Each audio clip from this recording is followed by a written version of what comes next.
partie, donc, on va la faire avec Guillaume Delagarde, qui est la directrice juridique de Création d'école et qui conseille la plupart des écoles et qui forme sur une partie des sujets juridiques. La première chose qu'on voulait dire, c'est que le choc de Betaram, il a été national, mais les écoles indépendantes qui n'étaient pas trop visées en première instance pensent qu'elles ont tout à fait intérêt, et nous, en tout cas, c'est notre politique à nous, de prendre ce sujet comme si ça nous concernait tous très directement. Parce que dès qu'il y a des enfants en bas âge, dès qu'il y a des enfants fragiles, il faut bien voir que dans les écoles indépendantes, il y a une partie quand même significative pour enfants fragiles, à un titre ou à un autre, on a beaucoup plus de probabilité d'avoir ce type de pratique prédatrice. Donc c'est à nous d'être proactifs là-dessus, et notre position à Création d'école, c'est de ne pas avoir peur du sujet, c'est de proposer des solutions et attirer l'attention des pouvoirs publics. D'autant plus que, en plus de ce public fragile qu'on a un peu plus que d'autres, on a une obligation légale. Et on est bien démunis face à cette obligation légale parce que l'État nous donne une obligation, il ne nous donne aucun moyen pour la remplir. Donc c'est l'article L 911-5 du Code de l'éducation qui fait obligation à l'école de vérifier que son personnel, ça c'est au moment du recrutement, n'a pas été définitivement condamné par le juge pénal pour crime ou délit contraire à la probabilité ou meurtre, y compris crime ou délit à caractère terroriste, et n'a pas été privé et ou n'a pas été privé par jugement de toute partie des droits civils, civiques et de famille mentionnés à l'article 131-26 du Code pénal, ou qui n'a pas été déchu de l'autorité parentale, ou qui n'a pas été frappé d'interdiction d'exercer à titre définitif une fonction d'enseignement, une activité professionnelle ou bénévole impliquant un contact habituel avec les mineurs. Tous ces critères-là qui paraissent de bon sens, il faut savoir qu'aujourd'hui, un directeur d'école hors contrat qui recrute n'a aucun moyen de le savoir. Aucun. Parce que la seule chose auquel vous avez droit, c'est le B3, et sur le B3, ça n'y est pas.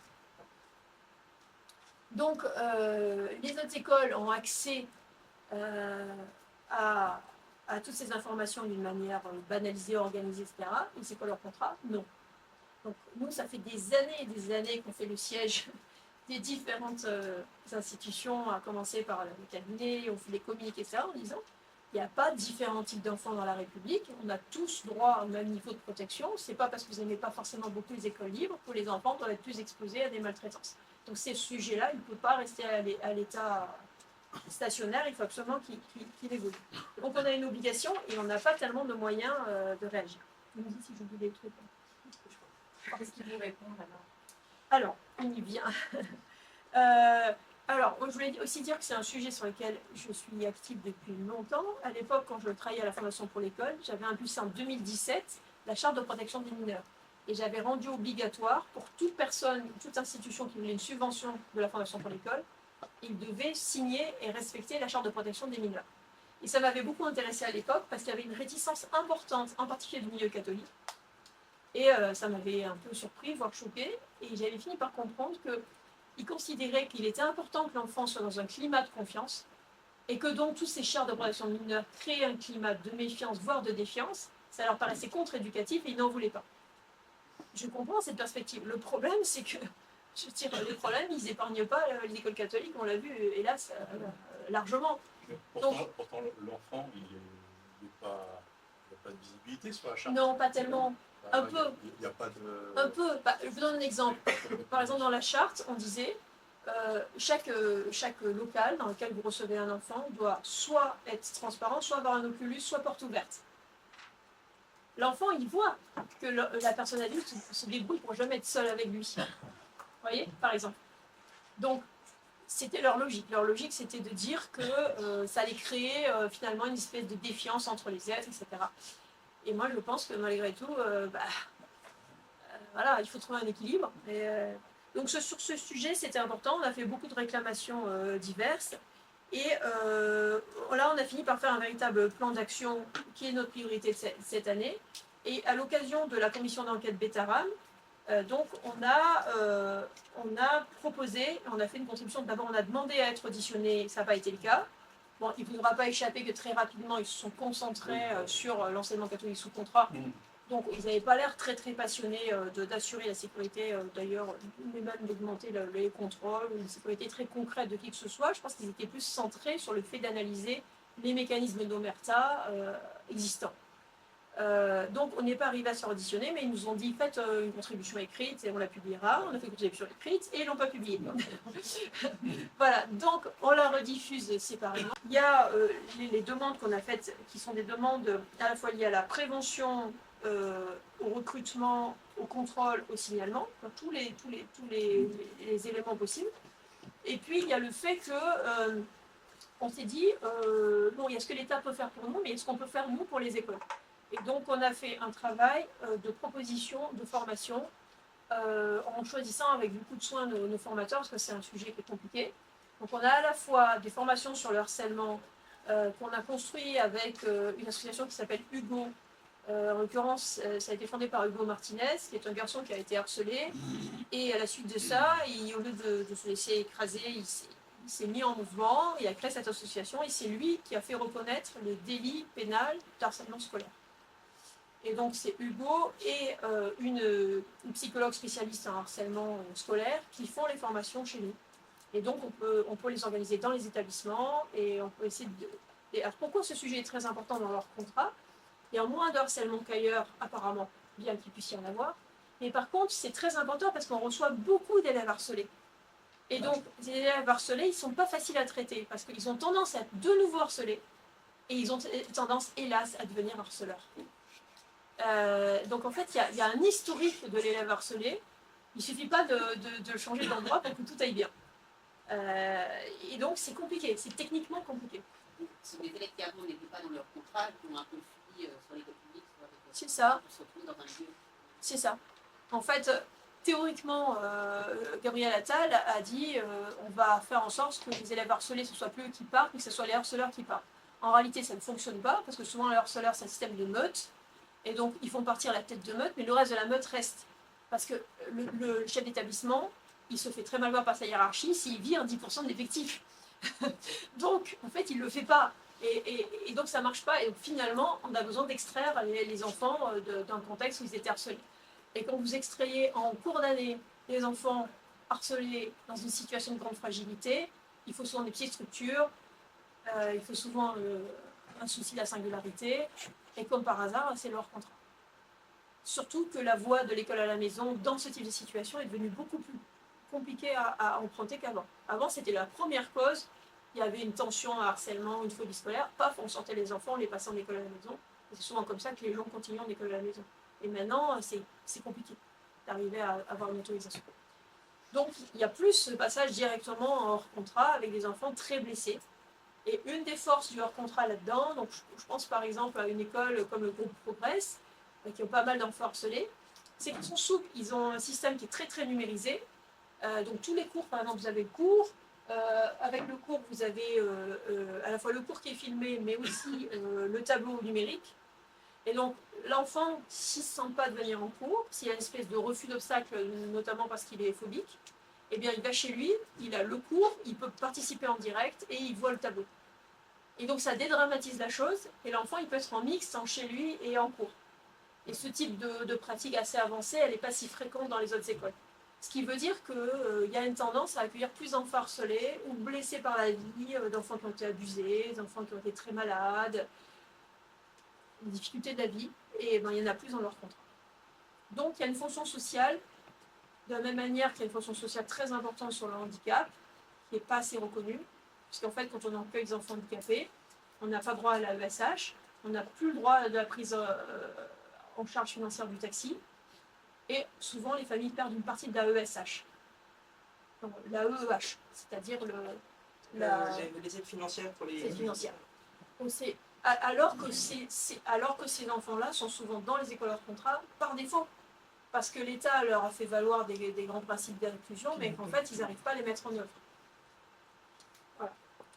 Donc au niveau formation, d'une part c'est formation sur le harcèlement, d'autre part on s'est dit qu'est-ce qu'on peut faire pour essayer d'installer des bonnes pratiques et qu'est-ce qu'on peut faire pour essayer de développer une culture de la bientraitance et de mettre en place des choses très concrètes, très très précises dans le recrutement, dans les règlements intérieurs des établissements. Qu'est-ce qu'on fait? Comment on s'y prend? Et on s'est dit à qui on va faire appel. Est-ce qu'on va faire appel à des spécialistes hors sol? Et on a fait appel en particulier à un directeur d'établissement sous contrat qui a dirigé un très gros établissement internat, un des plus gros internats de France, sans aucun problème pendant, je sais pas, 15 ans. Et on lui a demandé de venir former ses pairs, avec sa propre expérience. Parce qu'il y a des choses qui sont difficiles à formaliser, mais l'art de repérer des gens qui vont poser problème quand vous recrutez des surveillants. Par exemple, le surveillant, c'est parmi l'espèce, entre guillemets, la plus dangereuse à recruter. Très compliqué. En France, il n'y a pas de vraie tradition de surveillant, à part quelques milieux qui en produisent encore un peu, mais très peu. Moi, j'ai vécu en Grande-Bretagne assez longtemps. Le surveillant britannique, c'est une catégorie sociale connue, répandue, non problématique. En France, la catégorie du surveillant, vous rentrez d'emblée dans une zone dangereuse. C'est comme ça. C'est pas la même sociologie. Donc, il faut arriver à recruter malgré tout des surveillants. C'est très compliqué. Et il y a une pénurie. Donc, comme il y a de la pénurie, il y a pas mal d'écoles qui sont parfois prêtes à recruter des gens qui sont limites, parce qu'il n'y a personne. Et vous faites comment pour ouvrir votre internat s'il n'y a personne? Voilà. Donc, c'est des sujets vraiment, on s'est dit, on va prendre quelqu'un. Il est docteur en sciences de l'éducation, il vient soutenir sa thèse, il a 40 ans de bouteille. Donc en l'occurrence, c'est Pierre-Henri Begras, celui qui a dirigé l'internat Île-de-France dans le 91. Voilà. Donc voilà, c'est tout simple ce qu'on fait, mais l'objectif, c'est de développer cette culture et développer une pratique très concrète, très prudentielle, et former aussi au signalement, former à bien recruter, former à mettre en place des dispositifs pratiques, aussi bien sur les biens, sur les choses, sur les gens, pour qu'on limite ce type de danger. Et puis en parler de manière très ouverte pour que ça soit intégré dans la culture aussi bien des parents que des professeurs. À vous. Voilà, Anne vous l'a dit, créer son école a transmis une contribution écrite à la commission Bétarame. Et la première des demandes, c'était renouveler encore la demande d'avoir un référent justice. Donc le référent justice a été mis en place pour l'éducation nationale. C'est une coopération en fait entre le ministère de la Justice et de l'éducation nationale pour permettre à l'éducation nationale de vérifier que le personnel qu'il embauche n'a pas été condamné pour les fameuses infractions sexuelles ou terroristes. Voilà, et donc ça, c'est une demande qui est faite par créer son école depuis longtemps et qui n'aboutit pas, et donc qu'on a à nouveau formulé. Parce que en fait, le souhait aussi de créer son école, c'était de mettre l'accent sur la prévention lors du recrutement, plutôt que uniquement sur la signalisation des infractions. L'autre solution, pour permettre au directeur de s'assurer qu'il ne recrute pas des prédateurs, ce serait de se calquer sur le dispositif qui existe pour les accueils collectifs de mineurs. En fait, les accueils collectifs de mineurs, ça se fait via une plateforme qui s'appelle TAM, Télétransmission des accueils de mineurs, où le directeur de l'accueil demande un numéro identifiant, il s'identifie, il dit voilà, j'ouvre un accueil collectif de mineurs, et puis ensuite il rentre le personnel qu'il va embaucher, et en rentrant ce personnel, la vérification est faite qu'il n'est pas inscrit sur le fichier FJAIS, donc des infractions sexuelles et des infractions terroristes. Donc en fait c'est quelque chose que l'État sait faire, qu'on pourrait mettre en place, mais pour l'instant que nous n'avons pas. Et pourquoi? Parce que légalement c'est pas possible. Je pense qu'en réalité ça ne les intéresse pas tant que ça. Il y a des rectorats qui le prennent très au sérieux et donc qui disent aux écoles, nous on le vérifie, mais la plupart du temps c'est... enfin la plupart du temps, non, en fait on en sait rien, c'est sporadique. Donc le directeur ne peut avoir aucune garantie sur le fait que ça a été vérifié ou non. Donc il transmet, parce qu'en fait les directeurs doivent transmettre la liste de tout leur personnel tous les ans au rectorat, et donc on peut espérer que c'est vérifié, mais en fait dans la grande majorité des cas on n'en a aucune garantie. Numériquement, s'ils vérifiaient vraiment tout le monde dans le public, dans son dans leur contrat, il faudrait qu'ils fassent x10, x20, x30 dans l'effectif. Donc on sait qu'ils ne le font pas, c'est pas possible. Et donc ils veulent dans le contrat, c'est récent ça, oui. Justement. Oui. Et dans le public, ça a été lié à certains drames, mais on sait que c'est fait de manière très sporadique. Il y aurait moyen, par l'intelligence artificielle, comment dire, de systématiser tout ça à moindre coût. Ça fait vraiment partie des sujets qu'il faudrait améliorer. Puis un autre sujet aussi pour le truc TAM, c'est que les bases juridiques, les univers dans lesquels c'est structuré, ce sont des univers qui ne relèvent pas des mêmes. Là, c'est plutôt jeunesse et sport, et de l'autre côté, c'est éducat. Et donc, c'est pas les mêmes bases juridiques. Ils y pensent pas à rajouter le secteur scolaire. Alors, ceci dit, quand même, maintenant, la GAC Sport est intégrée au sein de l'éducation nationale. Pour l'instant, Pas des académies. La prochaine fois, ça ira dans le sens. Voilà. Alors ensuite, l'autre demande, c'était que les écoles en contrat soient bien destinataires et bien informées en fait des recommandations de l'éducation nationale sur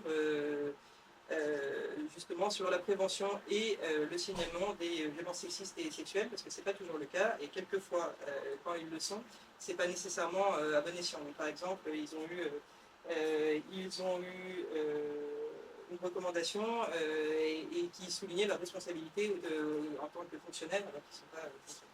Oui, en recommandant les modalités pour faire un article 40. Un article 40, c'est fonctionnaire. Donc, en parlant hors contrat, ça n'a aucun sens. Et pareil pour la plateforme fait d'établissement. Alors, ils viennent d'intégrer le sous-contrat, mais on se demande bien pourquoi leur contrat est oublié. Pourquoi, si les enfants font l'objet d'attouchement ou autre, pourquoi ça n'intéresserait pas l'État de savoir. Enfin, ça paraît quand même curieux. Et donc, leur contrat est complètement oublié. Et alors, dans les mécanismes de saisie sur fait d'établissement, on ne sait pas du tout comment ça s'articule avec la vraie procédure sérieuse, entre guillemets, qui est la procédure pour information préoccupante. En fait, on ne sait pas si le fait de remplir ce tableau va actionner la vraie procédure qui fait agir derrière le procureur, la police, etc. Donc pour l'instant, c'est quand même assez en désordre. Mais pas de notre fait, on subit un peu Oui, mais ça retombe dessus. Oui, ça retombe dessus, ça c'est certain.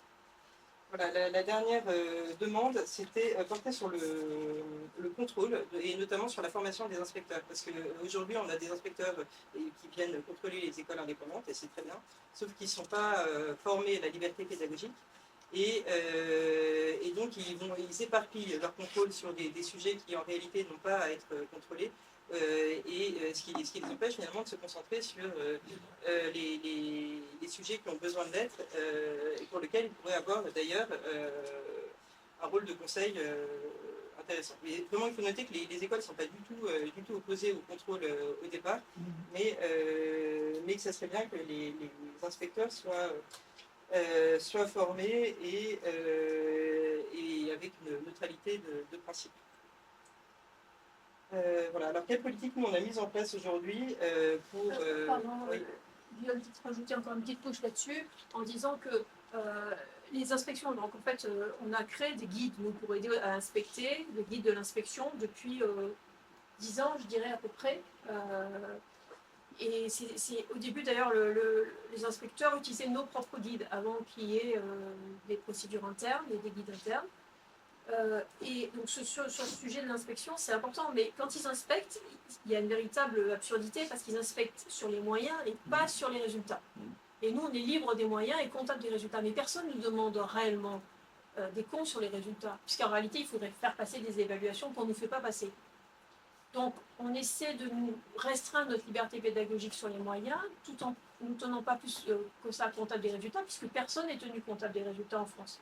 Un professeur n'est jamais noté sur sa capacité à faire progresser les élèves. Ça n'arrive pas en France. Donc, c'est un peu étrange. Alors, comme les inspecteurs viennent, ils savent bien qu'on a droit à la liberté pédagogique, mais eux n'y ont pas l'habitude, puisqu'ils ont l'habitude que du système public. Donc, quand ils viennent, ils ont tendance à avoir des exigences qui sont illégales. Et notamment, ils ont des implications, ils vont dire, vous avez un droit à l'éducation. Donc, ce droit à l'éducation, par exemple, dans leur esprit, ça inclut pas mal d'interactivité, de spontanéité, de développement d'oralité, etc. Ce qui est certainement une très bonne idée. Mais il n'y a pas de base légale absolue là-dessus. Donc, vous pouvez avoir des méthodes assez à l'ancienne, avec beaucoup d'écrits, voilà, et c'est pas non plus absurde, c'est une méthode comme une autre qui peut porter d'ailleurs ses fruits pendant des siècles, qui peut fonctionner. Donc là, ils ont tendance à sanctionner ça, éventuellement à fermer une école en disant qu'il n'y a pas assez d'oralité, il n'y a pas assez d'interactivité, il n'y a pas assez de spontanéité, il n'y a pas assez de sens critique, parce que pour eux, le sens critique, c'est critiquer ce que dit le prof et le contredire, c'est pas forcément être capable de faire une dissertation argumentée sur la position d'un sujet. Alors que dans certaines méthodes plus traditionnelles, on va dire que le sens critique se construit par l'art de la dissertation. Et donc ce type d'approche, ils ne sont pas spécialement ouverts. Et l'autre chose aussi, c'est que on aimerait, nous, qu'ils se concentrent sur la protection des enfants, sur la détection des sexes, sur la détection, etc. Ils ne savent pas ce qu'ils font. Ils ne sont pas équipés pour. Parce qu'il faut bien voir que les gens qu'on nous envoie, ils vont être, comment dire, IGSR de, je sais pas, encore IGSR, on a des chances, mais ils vont être inspecteurs, je sais pas moi, d'anglais ou de sciences naturelles. Donc, ils sont incapables ni de détecter les sujets d'islamisme, ni de détecter les CG sectaires, ni de détecter. En fait, ils sont vraiment très décalés, et ils ont en général une culture juridique qui n'est pas très développée, donc ils sont très décalés par rapport à leur mission. Donc, il y aurait un vrai enjeu de les former de manière conséquente pour qu'ils puissent trouver ce qu'ils peuvent trouver. D'où l'idée qu'on porte depuis très longtemps de dire que c'est pas sûr que ce soit les inspecteurs d'éducation nationale qui soient les mieux placés pour faire ce travail. En réalité, ça serait plus intéressant que l'État, et en particulier le législateur, définisse un cahier des charges précis du niveau qu'on veut atteindre et des garanties qu'on veut obtenir. Et à côté de ça, que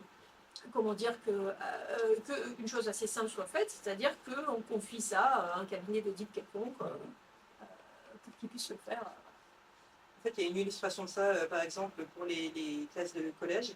Un inspecteur va arriver en disant, et puis à l'issue de l'inspection, il va dire bah, vous ne respectez pas le socle commun, l'enseignement n'est pas assez suivi, etc.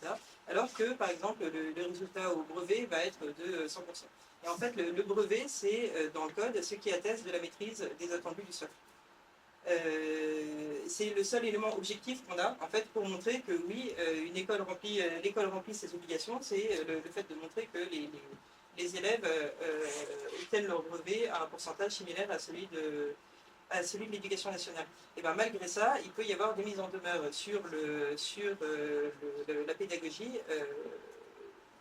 même si objectivement tous les éléments montrent que les obligations sont remplies.